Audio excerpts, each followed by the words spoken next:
study of human social relationships and institutions. Sociology's subject matter is diverse, ranging from crime to religion, from the family to the state, from the divisions of race and social class, to the shared beliefs of a common culture, and from social stability to radical change in whole society. Unifying the study of these diverse subjects of study in sociology's purpose of understanding how human action and consciousness both shape are shaped by surrounding cultural and social structures. Sociology in the field of criminology. Sociological approaches to criminology include the study of criminal institutions, crime prevention, and how society views, defines, and reacts to the deviance of crime. Focuses on external factors such as poverty, social inequality, and cultural norms that contribute to deviant or criminal behavior. Biology.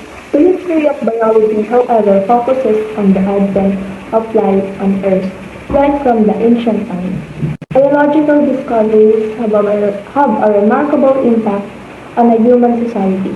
Traditionally, the history of biology is diversified into two wings studied on medicine and theories of natural history.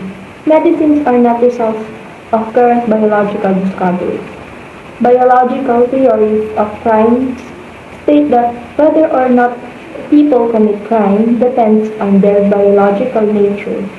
The biological characteristics that biological theories of crime claim are associated with criminality could include factors such as genetics, neurology, or physical constitution.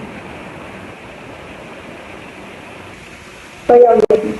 The history of biology, however, focuses on the advent of life on Earth right from the ancient times. Biological discoveries have a remarkable impact on a human society.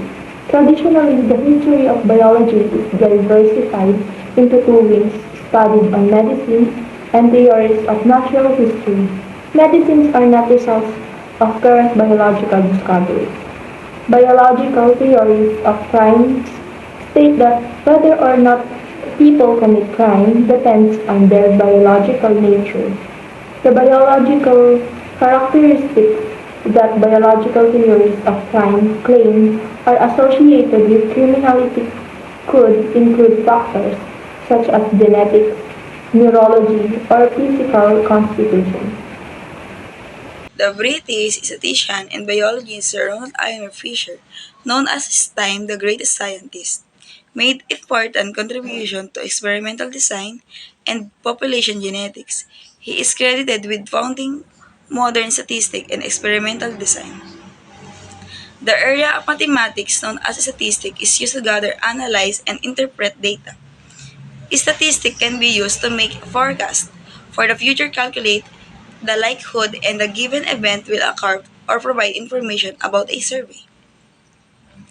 Statistics are crucial in criminology, as they provide empirical evidence for understanding crime, identifying risk factors, evaluating intervention, predicting criminal behavior, assessing victimization, and information policy decision. The principle that every contract leaves a trace was developed by French forensic science pioneer Dr. Emile Locard in the early 20th century. The foundation of all forensic science as we all know it today is the idea which became known as Locard exchange principle. The field of forensic science, known as trace of evidence analysis, focuses on a minute transfer of materials that are visible and unassisted eye. Trace of evidence must be handled carefully and analyzed using specialist methods. The importance of trace of evidence is to assist in the reconstruction of crime scenes. Trace evidence analysis tries to identify, compare, and individualize the source of evidence. It can establish a veracity of criminal act, open fresh lines of inquiry, and support of contradict a theory or timeline. An inventor of the day named Hermann Hellertin saw this need and created the Hellertin tabulating machine, which tallied census data and reduced analysis time from years to months. The study of statistics focuses on gathering, organizing, analyzing, interpreting, and presenting data. It is customary to start with a statistical population or statistical model to be researched when applying statistics to a scientific, industrial, or social problem. Data collection provides criminologists and law enforcement agencies with valuable information and insight that support evidence-based on decision-making, crime prevention, and development of effective strategies to reduce crime rates and enhance public safety.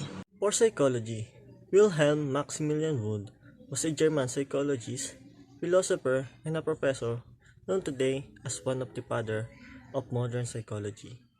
Wundt, who distinguished psychology as a science from philosophy and biology, is the first person ever to call himself a psychologist. Psychiatry. Sigmund Freud was an Austrian neurologist and the founder of psychoanalysis, a clinical method for evaluating and treating pathologies seen as originating from conflicts in the psyche through dialogues between patient and psychoanalyst, and a distinctive theory of mind and human agency derived from it. Geology. James Hutton, father of modern geology, is a Scottish geologist, chemist, naturalist, and originator of the fundamental principle of geology, uniformitarianism, which explains the features of the Earth's crust by means of natural processes over geologic time. Based on my research in John Dolan. John Dolan was a British telescope maker who contended that the discovery of the achromatic lens in the 18th century, the discovery of the achromatic lenses made of flint and crown glass, heralded a new era for telescope making. But the same did not apply to the microscope. Based on my research, Paul Broca, the father of the physical anthropology, was defined as the natural history of genus Homo, and more concretely as the science whose objective is to study humanity as a whole and relationship to the rest of the nature. Based on my research, the neurological examination in the late 1800s, William Gowers and the others developed the neurological exam as we know it today. Examination techniques were described in their articles and neurological texts.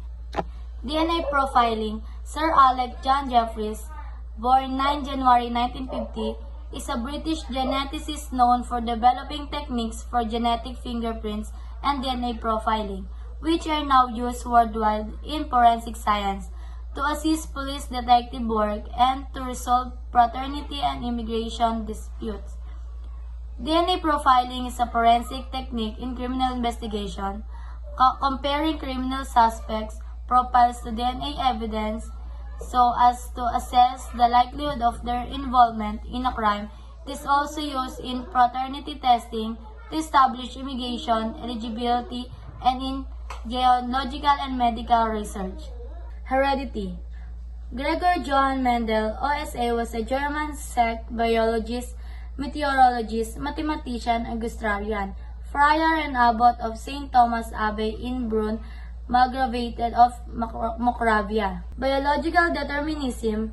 Lombroso believed that criminal behavior was determined by biological factors such as inherited characteristics and physical features. He argued that criminals were a separate biological type, different from non-criminals, and that criminal behavior was innate and inherited.